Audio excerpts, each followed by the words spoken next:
ngo z'u Rwanda zirakomeye niyo mamutsi naje ngaba office bashi iyo abari batsiga office bavuze rero ku Burundi barafasha FDL kugira ngo bambike baro Burundi niyo abayakunze Bujumbura aciye muri Kongo natwe tuzokunda Kigali duciye mu Kirundo kuko ntabwo yakwinjira mu Rwanda ngo imaremo isaha ibyo ndabibasezeranyije rwose.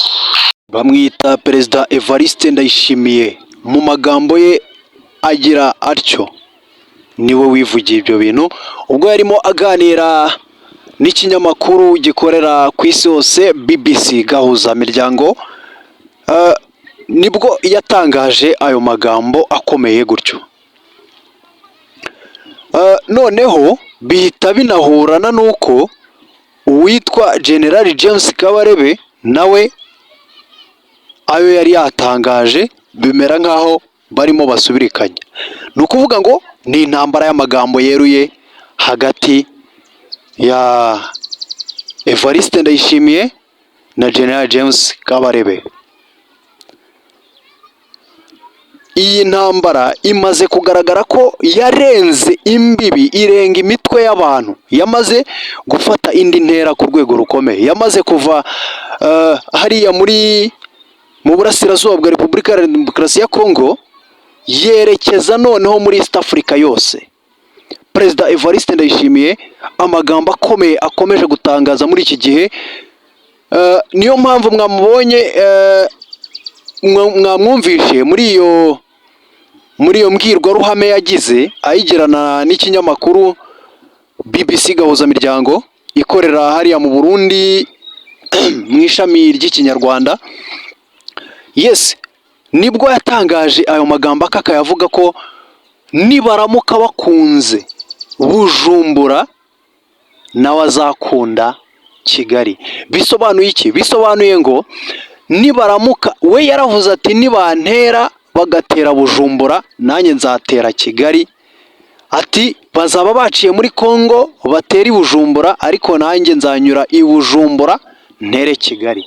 Ni amagambo rero akomeye yatangaje cyane, ariko ibyo byose biravugwa bikanakorwa ni mu gihe leta y'u Rwanda yo yicaye yiturije, ahubwo iri kubwira abaturage iti nimukore cyane turebe ko twashyika ku rindi terambere. Ntago bitaye ku by'intambara y'amagambo Evariste Ndayishimiye arimo gushora, ntago bitaye ku byo utugambo Evariste afite muri no minsi, ariko mu by'ukuri ni ikikubwira ko ingabo z'u Rwanda, leta y'u Rwanda muri rusange iriyizeye cyane. Yizeye ko umutekano wayo urinzwe, yizeye ko umutekano wayo uhamye, yizeye ko isaha n'isaha baramutse bagize ubakandagira ku butaka nta kabuza rwose yasubizwayo nabi. Icyo ni icyizere Perezida w'u Rwanda akomeza guha Abanyarwanda, ndetse na General James Kabarebe mwamwiyumviye abivuga, ni amagambo yivugiye we ubwe. Yaravuze ngo turababwiza ukuri, mwabyumvisha ikiganiro gitangira, ngo turababwiza ukuri ko uwakwibeshya agakandagira ku butaka bw'u Rwanda, uwakwibeshya akahakandagiza ibirenge bye, ngo ntabwo yahamara n'isaha. Uwo nguwo ni General James Kabarebe. Bisobanuye gute?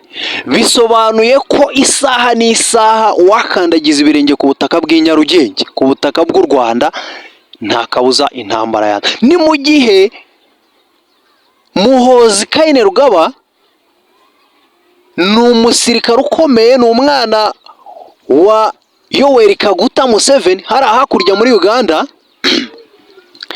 yaragize ati uzibeshya agatera u Rwanda natwe azaba duteye, nta kabuza tuzamanura imbunda ubundi tuzimwerekezeho. Bigaragara ko ni umubano mwiza uri hagati y'u Rwanda na Uganda. Bigaragara ko ni umubano mubi uri hagati ya Kongo n'u Burundi na Uganda, kuko burya baravuga ngo nukunda umwanzi wanjye uzaba ubaye umwanzi wanjye, ariko nuba inshuti n'umukunzi wanjye nta kabuza tuzakunda. Ni ukuvuga ngo rero ukimara kuba inshuti na Kongo ukanga u Rwanda, wamaze kuba umwanzi wa Yoweri Kaguta Museveni cyangwa se umwanzi wa Uganda muri rusange. Niyo mpamvu rero Kayini Rugaba yatangaje kuriya, yaravuze ati uzibeshya agatera u Rwanda nta kabuza natwe azaba dukoze mu jisho ntituzabura kuyishora. uwo ni umuyobozi w'ingabo hariya muri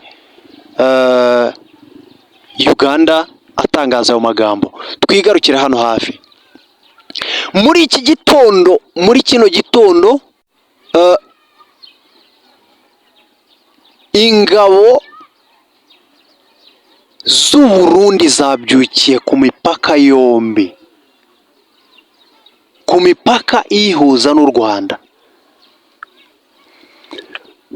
Ndabisubiramo, muri iki gitondo ku itariki 26 z'ukwezi kwa gatatu umwaka ni 2025, ingabo z'u Burundi nyinshi, imodoka z'intambara nyinshi, ibifaru bitandukanye byinshi ngo byamaze gukandagira ku mipaka yose ihuza u Burundi n'u Rwanda.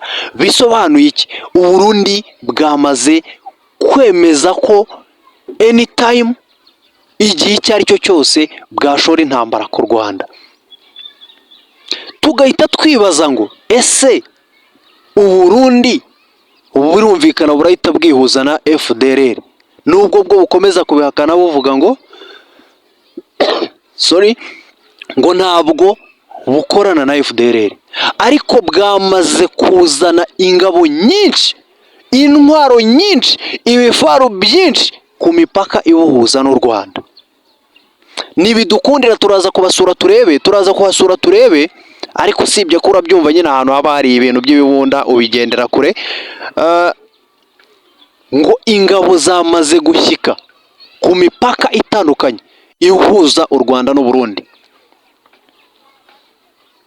Ni nyuma yaho Perezida Evariste Ndayishimiye agiye mu rusengero mu baturage bari gusenga, agatangaza ko ngo iby'intambara, ukibaza urusengero, intambara, ibiki, ni ibintu bivangavanze abazana, ariko niya ntambara yiwe y'amagambo. Ariko uwitwa Perezida Paul Kagame we arababwira ati njye nta mwanya mfite wo gutangaza, ndashaka iterambere mu Rwanda, nta mwanya mfite w'ibindi bintu. Niyo mpamvu aba yicaye yiturije, ntagaruka batabibonye cyangwa batabyumvishe, ahubwo afite ibindi bintu arimo gukora. Come on. Niyo mpamvu ngewe nkubwira ngo intambara isaha iyo ari yo yose iramutse igeze ku butaka bw'i Nyarugenge, abagabo bahaguruka bagakora. Niyo mpamvu rero nkomeza kugushimira wowe wahisemo gukurikira Nyambo Music.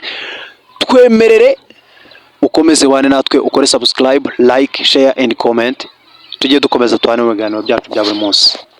Amakuru nk'aya nakagaruka turaza gukomeza tubakurikiranire uko byifashe.